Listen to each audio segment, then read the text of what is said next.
Thank you for tuning in to the newest episode of the Plain Bible Teaching Podcast. I'm your host, Andy Soker. This episode is being released on January 25th, 2024. And if you're wondering what happened to last week's episode, well, I was sick last week and unable to record. Thankfully, I'm doing a lot better this week, and I'm glad to be back here with you today. This is the last episode for the month of January, so we're going to be doing our monthly news roundup. Instead of focusing on just one story or topic, we're going to be looking at a few different stories from the news this month. So this week we're talking about whether people tend to show more empathy for animals than they do for other people, euthanasia for those with a completed life, and a Satanist's prayer at a county commissioners meeting. For links to these stories as well as other related materials, check out the show notes for this episode at plainbibleteaching.com/podcast/012524. Now for our stories this week. First story, do humans really have more empathy for animals than they do for other people? From Study Finds, who are people more likely to empathize with, an innocent animal or another human being? Although you might think people tend to gravitate towards lovable animals, researchers from Penn State say context matters when multiple things are pulling at our heartstrings. One experiment found that when people have to choose between empathizing with a stranger or an animal, they're actually more likely to empathize with the human. However, a second experiment asked people to participate in two separate tasks. During the first task, participants would choose whether or not to empathize with a person, while the second task asked them if they wanted to empathize with an animal.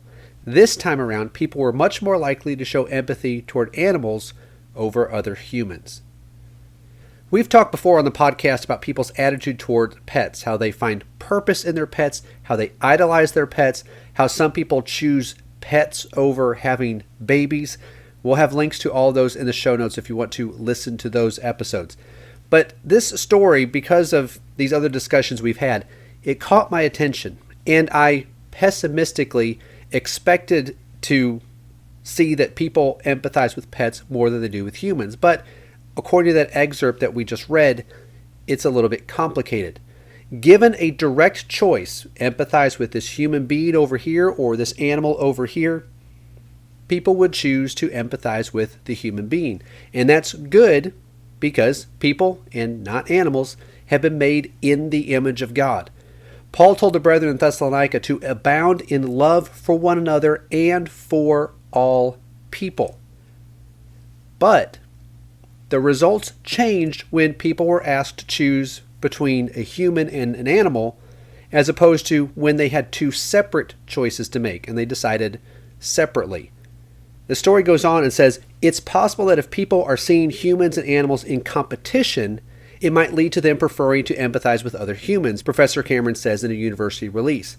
But if you don't see that competition, and the situation is just deciding whether to empathize with an animal one day and a human the other, it seems that people don't want to engage in human empathy, but they're a little more interested in animals. Then later it says, once human and animals are no longer in competition, the story changed. When people had the chance to either empathize with or remain detached from a human stranger, people avoided empathy, which replicates the previous studies we've done. For animals, though, they didn't show that avoidance pattern. And actually, when we decoupled humans from animals, people actually were more likely to choose to empathize with an animal than a human. So what does this mean for us as Christians? Well, it means that we need to be careful that we're not fooling ourselves about placing animals over people. It's perfectly fine to have pets and to enjoy animals, but we cannot value them over people who have been made in the image of God. And this study shows us that it's possible to rationally think that, yes, I value human beings over animals when we place them side by side. But when it's not an either-or choice, and it's a separate decision one day and another day, whether an animal here or a person over here, many people have a tendency to empathize with the dogs outside and not Lazarus, who is hoping for the crumbs that might fall from our table. Again, this is not a criticism of those who have pets or those who love animals. But we just need to make sure that we don't forget our responsibility to, as Paul said, as we have opportunity, do good to all people. The second story. Poll shows Dutch support euthanasia for completed life. From Right to Life News. A recent poll has indicated that 80% of Dutch voters believe that euthanasia should be available for those who consider their lives complete, with only 10% of respondents disagreeing. The remaining 10% of voters reported that they had no opinion on the subject. As more countries around the world devalue human life, which kind of goes along with the story we just talked about, there are more calls being made for assisted suicide or for euthanasia. People are often seen as a burden, and those who would have to take care of them or who would have to pay for their care, for them it'd be a lot more convenient if they didn't have to do that anymore.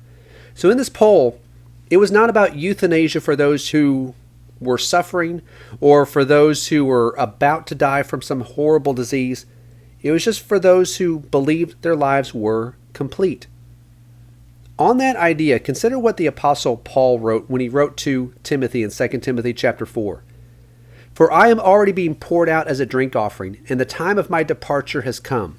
I have fought the good fight, I have finished the course, I have kept the faith. In the future there is laid up for me the crown of righteousness, which the Lord, the righteous judge, will award to me on that day, and not only to me, but also to all who have loved his appearing. Paul said that he had finished his course, and he would eventually have his life taken from him, but he was not deciding that he was going to end his life. It was simply a consequence of standing for the truth and preaching the gospel, and the enemies of Christ were going to end his life for him. He was not making this decision to do so. As long as he still had life, he was going to do what he could, which included writing that letter to Timothy. The Apostle Peter wrote this near the end of his life. I consider it right, as long as I am in this earthly dwelling, to stir you up by way of reminder, knowing that the laying aside of my earthly dwelling is imminent, as also our Lord Jesus Christ has made clear to me. And I will also be diligent that at any time after my departure, you will be able to call these things to mind. His life was nearly over, but he knew he still had something he could do, which was to encourage those who would remain on after him. While we still have breath, we still have something more that we can do. Even if it's just to encourage those who will remain on after us, we can still do that as long as we are here in this life. So we might look forward to the time when we will reach the reward that the Lord has promised. But as long as we are still here, we need to do what we can in his service. Then the third story. Satanist opens county meeting with invocation hailing Satan. From CBN, a Nevada County Commissioners group allowed a Satanist to open its meeting with a religious ceremony earlier this week. Jason Miller, founder of Reno Satanic, delivered an invocation before the Washoe County Commission Tuesday that began with praising the name of the eternal rebel against tyrannical authority and ending with Hail Satan. One commissioner, Clara Andriola, stormed out of the meeting in protest of the invocation. As Christianity becomes less mainstream in our culture, more people will challenge its place in public life, whether it's atheists or secularists, or, in this case, Satanists. And this is just another example of that. But what jumped out to me in this story is not that you have a Satanist making some public prayer in some meeting like this, but what he referred to Satan as, the eternal rebel against tyrannical authority. Yes, Satan is a rebel, but to call him a rebel against tyrannical authority implies that God is a tyrant. In reality, God offers freedom, and Satan, all he can bring is oppression and misery. Jesus came to set us free from the slavery of sin. He said, "Truly, truly, I say to you, everyone who commits sin is the slave of sin. The slave does not remain in the house forever. The Son does remain forever. So if the Son makes you free, you will be free indeed." Satan's goal is to enslave us in sin. Jesus' goal, what he came to do, was to free us from that. Paul said we are to pray for civil authorities to allow us to retain our God-given freedoms. He told Timothy, "First of all, then, I urge that entreaties and prayers, petitions and thanksgivings be made on behalf of all men, for kings and for all who are in authority, so that we may lead a tranquil and quiet life in all godliness and dignity." But the more godless a government becomes, the more evil and the more tyrannical they become, and history is filled with examples of this.